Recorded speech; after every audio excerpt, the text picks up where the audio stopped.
The Duchesse de Christoval turned to the Duchesse de Montsorel, her voice low but resolute. "I can plainly see, madam, that any explanation is impossible, especially in the presence of the Duke, but my honor is at stake, and I shall expect you to explain." The Duchesse de Montsorel's response was measured, her mind racing with the need to protect Raoul. "Tomorrow, then." The Duke, sensing the need to maintain appearances, escorted the Duchesse de Christoval and Inez from the salon, their departure marked by a strained civility. The Duchesse de Montsorel followed, her heart heavy with the fear that her efforts to shield Raoul might have endangered him further. The room fell silent, leaving only the Duke and the Marquis, father and son, to confront the fissures that Raoul's presence had exposed. The Marquis's voice was taut with frustration, his youthful order clashing with his growing unease. "The appearance of this adventurer, father, seems to throw both you and my mother into a state of the most violent excitement. It would almost seem as if not only was the marriage of your son jeopardized, but your very existence menaced." The Duchess and her daughter went off in high dudgeon. The Duke's face was a mask of stoic resolve, but his thoughts churned with dread. "What could have brought them here in the very midst of our discussion?" he mused aloud, his voice betraying a rare vulnerability. The Marquis's eyes narrowed, his tone accusing. "And you also are interested in this fellow Raoul?" The Duke's voice hardened, his words weighted with the gravity of their situation. "And not you? Your fortune, your name, your future, and your marriage, all that is more to you than life, is now at stake." The Marquis's face flushed with defiance, his voice rising. "If all these things are dependent upon this young man, I will immediately demand satisfaction from him." The Duke's expression darkened, his tone sharp with warning. "What? A duel? If you had the wretched luck to kill him, the success of your suit would be hopeless." The Marquis's frustration boiled over, his voice urgent. "What then is to be done?" The Duke's gaze was steady, his voice calm but resolute. "Do like the politicians, wait."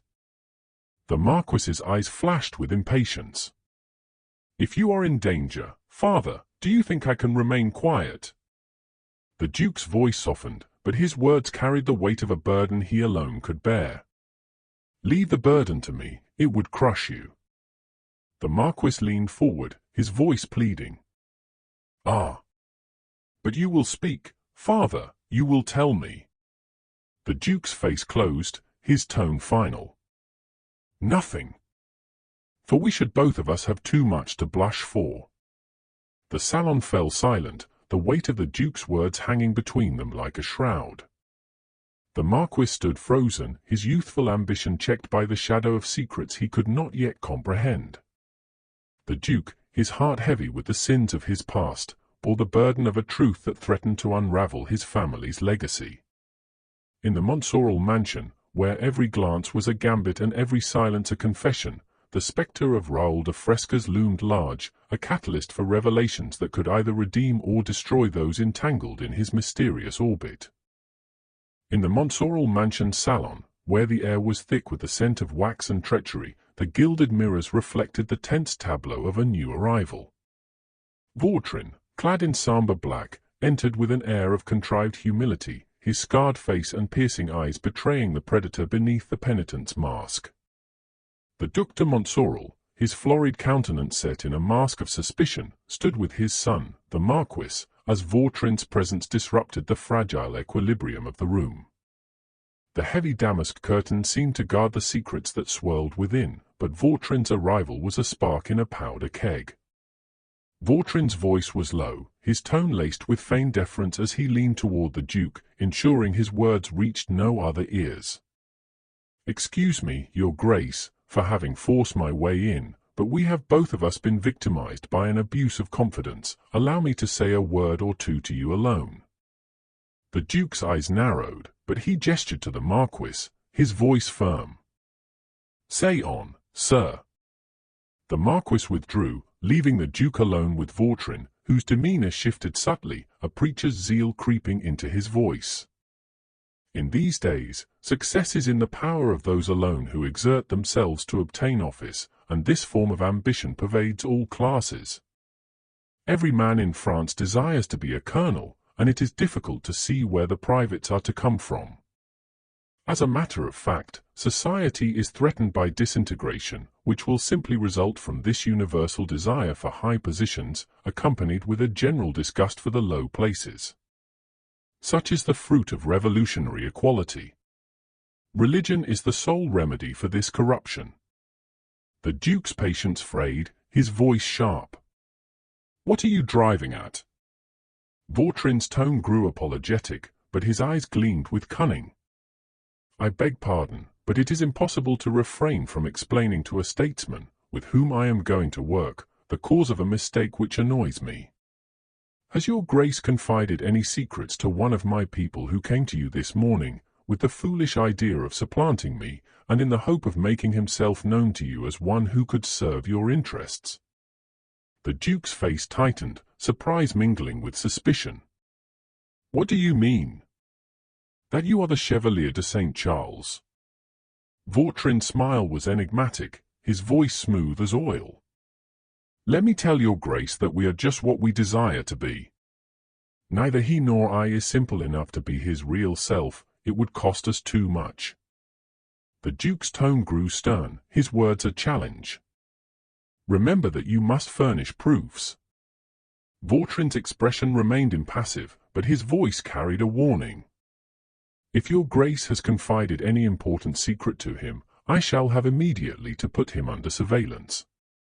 The Duke's thoughts raced, his earlier encounter with St. Charles flashing through his mind. "This man seems more honest and reliable than the other," he mused, his suspicion of the morning's visitor deepening. "We put the secret police on such cases," Vautrin added, his tone matter-of-fact. The Duke's voice was sharp, his patience waning. "You ought not to have come here, sir, unless you were able to justify your assertions." Vautrin's humility returned, his voice soft but insistent. "I have done my duty. I hope that the ambition of this man, who is capable of selling himself to the highest bidder, may be of service to you." The Duke's mind churned, his thoughts grappling with the speed of Vautrin's knowledge. How can he have learned so promptly the secret of my morning interview? He wondered, unease creeping into his resolve. Vautrin, sensing the Duke's hesitation, thought to himself, he hesitates, Joseph is right, some important secret is at stake. The Duke's voice broke the silence, his tone resolute. "Sir." "Your Grace." Vautrin replied, his eyes locked on the Duke's. "It is the interest of both of us to defeat this man," the Duke said, his voice low but firm. Vautrin's tone was cautious, his words measured. "That would be dangerous if he has your secret, for he is tricky." The Duke's lips twitched, a grudging acknowledgement. "Yes, the fellow has wit." "Did you give him a commission?" Vautrin asked, his voice probing. The Duke's response was dismissive, but his eyes betrayed his concern. "Nothing of importance. I wish to find out all about a certain Monsieur de Fresques." Vautrin's thoughts raced, his face impassive. "Merely that?" he thought. Aloud, he said, his voice confident, "I can tell your Grace all about him. Raoul de Fresques is a young nobleman whose family is mixed up in an affair of high treason, and he does not like to assume his father's name." The Duke's eyes widened, his voice eager. "He has a father, then?" "He has a father," Vautrin confirmed, his tone deliberate. "And where does he come from? What is his fortune?" the Duke pressed, his curiosity overriding his caution. Vautrin's voice was smooth, but his words were evasive. "We are changing our roles, and your Grace must excuse my not answering until you tell me what special interest your Grace has in Monsieur de Fresques." The Duke's face darkened, his voice sharp with indignation. "You are forgetting yourself, sir." Vautrin's humility returned, his tone contrite but calculated. Yes, I am forgetting the fact that there is an enormous difference between spies and those who set them. The Duke's patience snapped, his voice rising. Joseph! Vautrin's thoughts raced, his instincts urging retreat. The Duke has set his spies upon us, I must hurry, he thought. With a swift, silent movement, he slipped through the side door by which he had entered, his black-clad figure vanishing into the shadows. The Duke turned, his voice urgent. You shall not leave the house. Heavens! Where is he? He rang the bell furiously, and Joseph appeared, his expression wary. Let all the doors of the house be locked, a man has got into the house. Quick! Let all look for him, and let him be apprehended. Without waiting for a response, the Duke strode toward the Duchess's apartments, his heart pounding with the fear of betrayal. Joseph moved to the postern, his eyes scanning the distance. He is far away by this time, he muttered, a grudging admiration mingling with his relief. The salon fell silent, its gilded surfaces reflecting the chaos of the moment. The Duke's pursuit of truth had collided with Vautrin's cunning, and the spectre of Raoul de Frescas loomed ever larger, a cipher whose secrets threatened to unravel the Montsorel household. In this gilded cage, where every word was a trap and every shadow a threat, the game of power had taken a perilous turn, with Vautrin's escape marking a fleeting victory in a battle far from over. In a dimly lit room within Raoul de Frescas's opulent yet deceptive Parisian residence, Laforet stood alone, his wiry frame taut with the restless energy of a man accustomed to living on the edge of ruin. The air was heavy with the scent of polished wood and the faint tang of illicit schemes, a fitting atmosphere for the lair of Vautrin's meticulously crafted illusion. Laforet's thoughts churned as he reflected on the previous night's revelry among the servants of the elite, ministers, valets, embassy attendants, and coachmen to princes and peers, all reliable in their petty thievery from their masters. Would my late excellent father, who advised me to frequent none but the best society, have been satisfied with me yesterday? He mused, a wry smile curling his lips. His master, Raoul, had danced with a dazzling heiress, her hair glittering with diamonds worth a fortune, yet his eyes had been fixed on her bouquet, a naive fixation that Laforet found both amusing and pitiable. Simple young man, we sympathize with you. His thoughts turned to Vautrin, the enigmatic mastermind who orchestrated their lives with a blend of terror and tenderness. Old Jacques Collin, botheration! There I trip again, I cannot reconcile myself to this common name. Monsieur Vautrin will arrange all that, Laforet thought, his admiration tinged with fear. Vautrin's schemes promised diamonds and dowries, a liberation from the strong boxes that confine such wealth. He sets you up as a young man of means. He is so kind, he talks so finely, the heiress comes in, the trick is done, and we all cry shares. For 6 months, they had played the part of virtuous domestics, their simplicity a facade that fooled the neighborhood. I fear him as I fear the police, and yet I love him even more than money. Vautrin's voice boomed from outside, sharp and commanding. Laforet! Laforet froze, his heart lurching. There he is. I haven't seen his face this morning, that means a storm, I prefer it should fall upon someone else. He started for the door, but Vautrin entered, his imposing figure clad in white duck trousers, a matching waistcoat, and red Morocco slippers, the morning dress of a businessman, yet his presence radiated menace. His scarred face and piercing eyes fixed on Laforet, who stammered, "Sir." "Where are you going?" Vautrin demanded, his voice a low growl. "To get your letters," Laforet replied, his tone faltering. "I have them," Vautrin said, his gaze unrelenting. "Have you anything else to do?" "Yes, your chamber." "In so many words, you want to avoid me," Vautrin cut in, his voice sharp. "I have always found that restless legs never go with a quiet conscience. Stay where you are. I want to talk with you." Laforet swallowed hard, his deference masking his unease. "I am at your service." "I hope you are," Vautrin said, his tone softening but his eyes probing. "Come here. You told us, under the fair sky of Provence, a certain story which was little to your credit. A steward beat you at play, do you recollect?" Laforet's face tightened, his voice bitter. "A steward?" "Yes, that fellow Charles Blondit, the only man who ever robbed me. Can a fellow forget that? Had you not on one occasion sold your master to him?" Vautrin asked, his tone casual but pointed. "That's common enough." "On one occasion." Laforet scoffed. "I sold him 3 times over."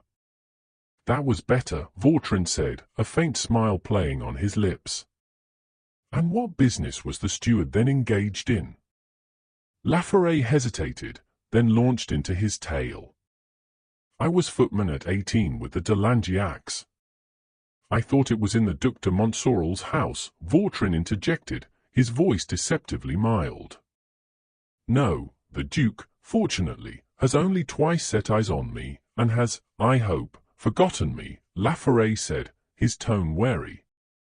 "Did you rob him?" Vautrin asked, his eyes narrowing. "Well, to some small extent," Laforet admitted. "Why do you want him to forget you?" "Because, after seeing him again yesterday at the embassy, I should then feel safe," Laforet said, his voice tinged with relief. "And it is the same man?" Vautrin pressed. "We are both older by 25 years, and that is the only difference," Laforet replied. "Tell me all about him," Vautrin said, his tone commanding. "I knew I had heard you mention his name." "Go on." Laforet's voice grew animated as he recounted his past. "The Vicomte de Langeac, one of my masters, and this Duc de Montsorel were like peas in the same pod. When I was forced to choose between the nobles and the people, I did not hesitate. From a mere footman, I became a citizen, and citizen Philip Boulard was an earnest worker. I had enthusiasm and acquired influence in the faubourg." "And so you have been a politician, have you?" Vautrin asked, his tone mocking. "Not for long," Laforet said, his voice darkening. "I did a pretty thing, and that ruined me." Vautrin's eyes gleamed with interest. "Aha! My boy, pretty things are like pretty women, better light shy of them, they often bring trouble." "What was this pretty thing?" Laforet's tone grew confessional. "In the scrimmage of the 10th of August, the Duke confided to my care the Vicomte de Langeac. I disguised and hid him, gave him food at the risk of my popularity and my life. The Duke had greatly encouraged me by such trifles as 1,000 gold pieces, and that Blondit had the infamy to offer me a bigger pile to give up our young master." "Did you give him up?" Vautrin asked, his voice low.